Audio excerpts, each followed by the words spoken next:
papunësia e lartë, arsimimi jo cilësor, diskriminimi i përdiqëm dhe shumë hallet shqiptarëve e bën që ne të organizohemi në një korpus të mirëfillt siç është RDSH-ja.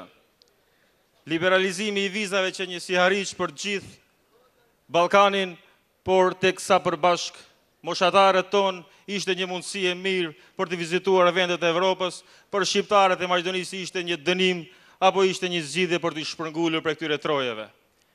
Andaj, ne sot jemi mbledhur këtu për t'i dhënë energji kësaj force politike, këtij forumit rinor, që t'i themi mjaft më.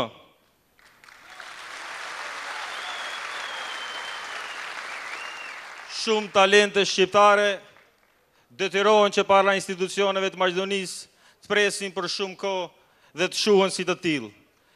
Ky diskriminim është në sport, kur federatat e shumta të futbollit, basketbollit, handbollit dhe karates mbeten mollë ndaluar për shqiptarët. E njëjta ndodh edhe me shqiptarët që kërkojnë arsimim më të mirë apo arsimim evropian. Ndodh njëjta gjë. Atyre dyert u mbetën mbyllura. E njëjta ndodh edhe në kulturë, ku shumë talente shqiptare mbeten të papërfillura. Andaj jemi këtu përsëri, po e them për t'i thënë mjaft më këtij diskriminimi.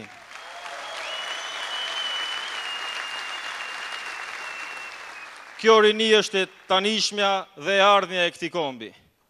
Sot kjo konferencë do të dërgojë një mesazh të fuqishëm për gjithë shqiptarët, për gjithë miqtë e shqiptarëve, por një mesazh akoma më të fuqishëm edhe për armiqtë tonë. Partia Demokratike Shqiptare, kryetari i saj zotri Mendu Thaçi me shok, që kur kanë le, as janë shit e as janë ble. Zoti është me të drejtët, ne jemi në drejtën tonë, dhe nëse Zoti është me ne, kush mund t'jetë kundra nesh?